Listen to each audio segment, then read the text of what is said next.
Hello and welcome to coverage of Grand Prix Kamloops for the MSEM format. I'm Caillou, and today we're going to be watching the quarterfinals match between 6KJ and Augur.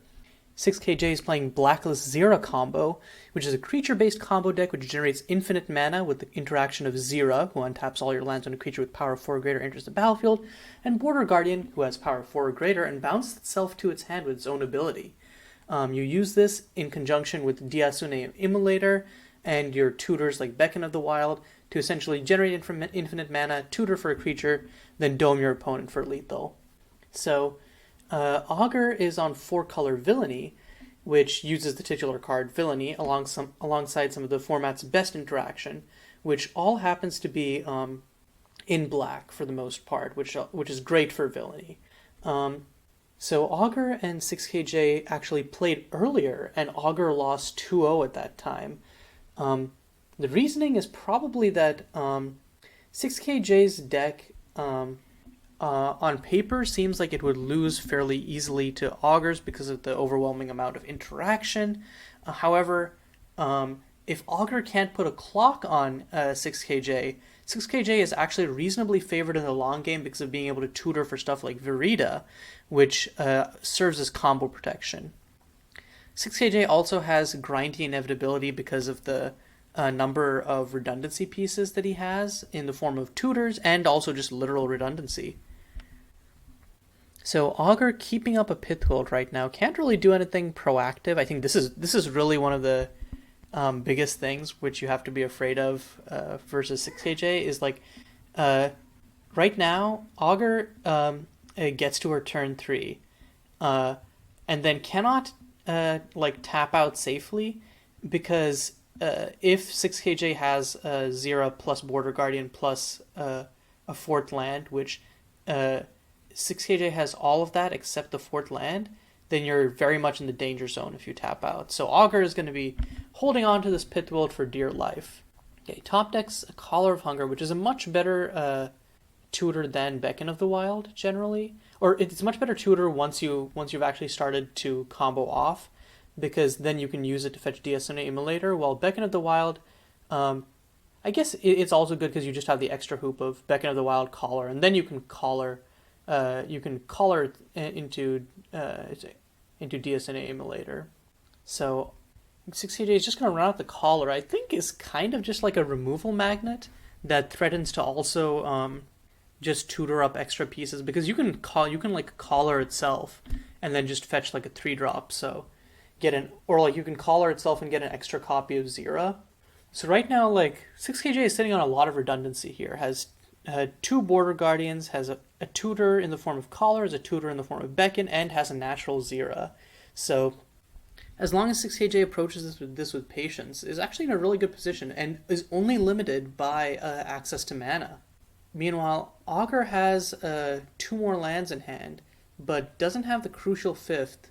And not being able to run out the Villainy until turn 5 is definitely painful. But again, without that, you kind of just don't have access to a fast clock. Okay, so Augur's going to run out Descend on the Helpless on the Collar of Hunger. Still has mana up for the Pithwilt. But again, not having more interaction could hurt.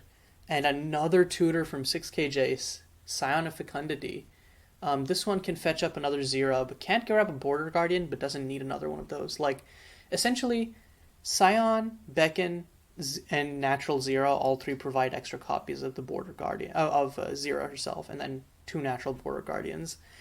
Really, the only bottleneck for 6KJ here is the lack of mana, because 6KJ needs a 4th land to be able to one-turn the combo, also needs a 4th land to actually go infinite, otherwise 6KJ gets infinite ETB LTBs, but doesn't have any way to abuse that in his deck. So it looks like 6KJ is going to run out the Scion, probably because this is just like a safe run out, because Augur's not going to risk using removal on it, and also can just tutor up extra redundancy. Okay, Augur thinking about whether to crack the fetch. I would not crack the fetch first, because you are wanting to hit the 5th land. Augur doesn't. One thing that Augur can do, however, is play the 4th land, crack the fetch, play Find Happiness and Misery, and then with that, still hold up Pithwilt. Yep, so the Find Happiness and Misery coming down. Let's see. Oh man, Mills, Exit, Pithwilt, and a land. All three of which are cards that Augur, I think, would gladly have just held on to. Grabbing a Dead Man's Party is good, though. Also lets Augur know that she should play this Nebula with... three color. I was going to say play the Nebula with blue because of Dead Man's Party. UBG, okay. I really think that just UB would probably have been fine because the Grim Bastion can find a green land. Or I guess the reasoning for that is probably she doesn't want to get another pain land. She just wants to get a basic swamp. But yeah, 6AG does have a clock with the Scion. It isn't a threatening clock, but it certainly is like present. Oh, and there's the fourth land from 6KJ. So actually, how does this work? 6KJ plays Xira, plays Border Guardian. In response to Border Guardian, Augur Pithwilts. Border Guardian enters, just bounces itself back to hand. Swing with the Scion for 2. Or actually, you could bounce. Yeah, actually, wait, why bounce? So swing for 2 with the Scion first. Then main 2, Xira, Border Guardian. Xira gets killed in response. Border Guardian bounces the Scion. You have a 4/4. That speeds up your clock, like doubles it. So yep, here comes the Scion. Gonna swing for 2. So yeah, Moment of Truth. Gonna run out the Xira. And man, just some crazy natural draws for 6KJ here because can just do it all over again next turn. And yep, Border Guardian. So yeah, I did grab the basic forest. Basic swamp. So yeah, it's just gonna Pithwilt Xira. So no infinite combo there, but still has essentially has a second Xira in hand and has a Beacon of the Wild, which functions as a third copy. So next turn can just try to do it all over again. And also Augur draws a fifth land off of the Find Happiness, milling an Intrepid and Stolen Secrets and what looks to be another land. Hand attack would definitely be nice at this point, just before 6KJ can play anything. So yep, is going to bounce the Scion of Fecundity. Gets to reuse the ETB if needed, and also doubles the clock. It also means that even if Augur has like interaction... and now Augur's in a bind. I think what you do here... So Augur just loses next turn if 6KJ plays his cards right. Because Augur just does not have interaction. So he's going to immediately crack the... Grim Bastion. I think Augur's best bet is to play out the Dead Man's Party, and then just... No one's going to play a Villainy. Oh, and play the Dead Man's Party? Oh no, tapping out is just a horrible mistake. Or not a horrible mistake, I guess you have to be proactive at this point. But I think that you want to at least force 6KJ to feel like he should be cautious. But yeah, this game is now just over. And yeah, that's... Game 1 just ends in kind of terrifying fashion with 6KJ drawing, multiple copies of his combo pieces and Augur only drawing like one piece of her interaction. Or 2 pieces counting the Descend, but Descend being sorcery speed definitely hurts. So yeah, I think Seal the Tombs and such out of the side for Augur are definitely going to help. But I think 6KJ might have some tools of his own that can help it. So let's just look at sideboards before we get into game 2. So I think Verida gives you like a lot more safety versus interaction-based decks. So I think you definitely bring in the Veridas. I think you also probably bring in Unbreachable Walls and maybe Neutralize?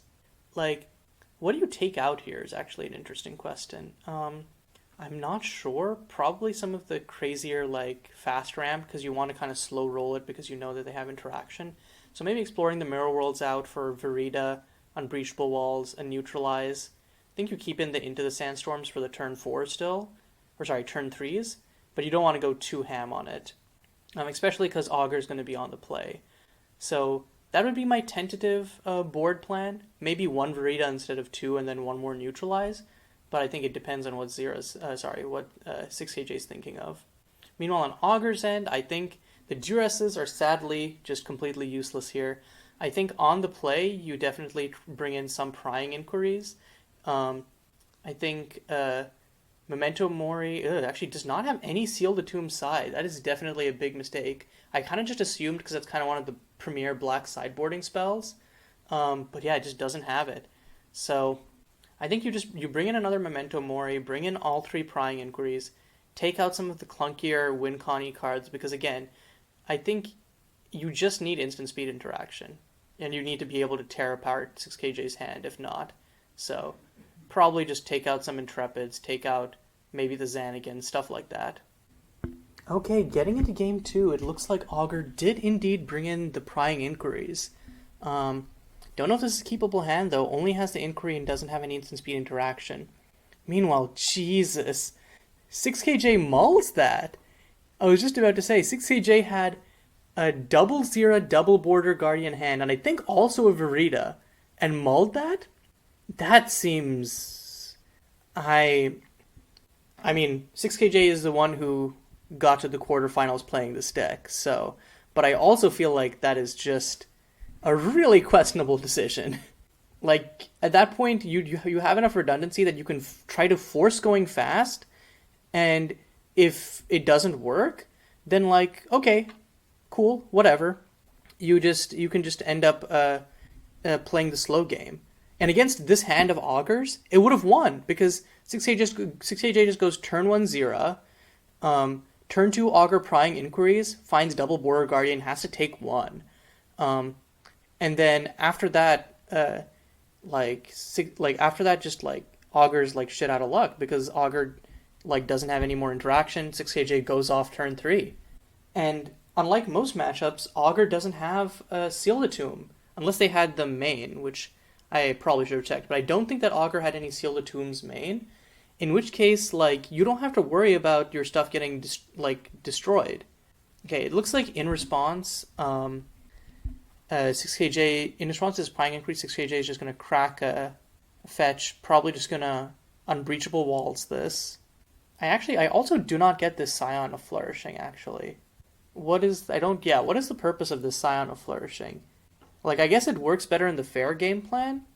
But yeah, now definitely this is a little bit sketchier for Augur, and 6KJ naturally draws the Border Guardian.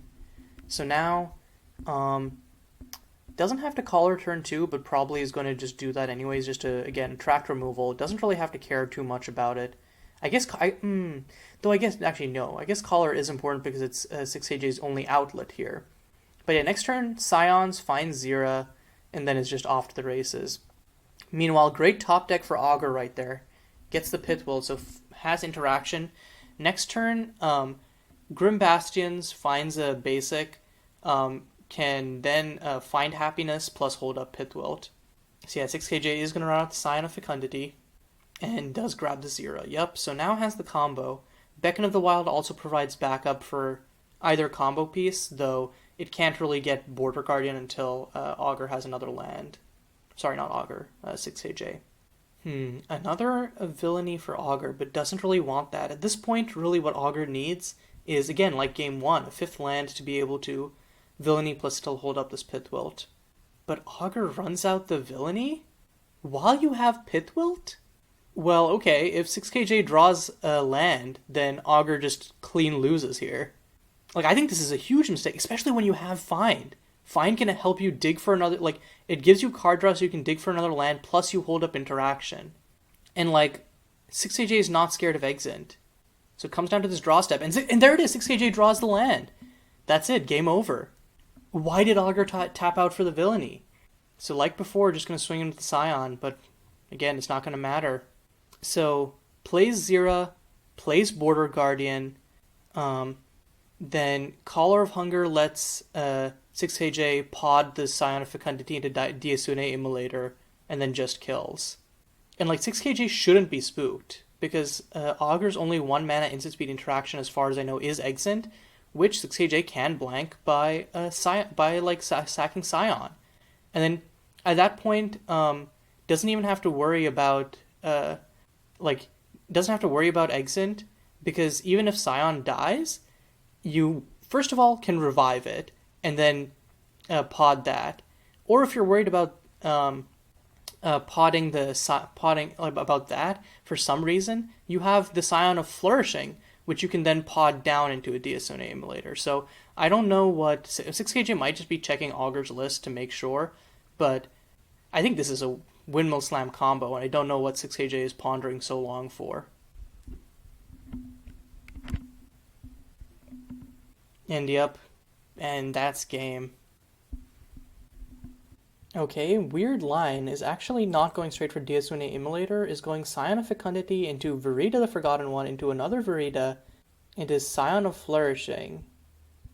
I'm not gonna lie, I am so confused by this line. I don't know why 6KJ isn't just grabbing DSONA emulator. Like, am I going insane? Am I missing something? Or is this just flexing? Because if it is, I'm just like, I do not appreciate it, dog. Just end the game. Why Border Guardian? What is going... I guess the reason was that 6KJ needed Infinite Red to be able to use DSONA emulator. So, weird line, but then did get there in the end. And yeah, that's it. I think that was a crazy set, and 6KJ moves on to advance to the semifinals. I think in the end, 6KJ got some crazy draws, especially with the redundancy that his deck provides.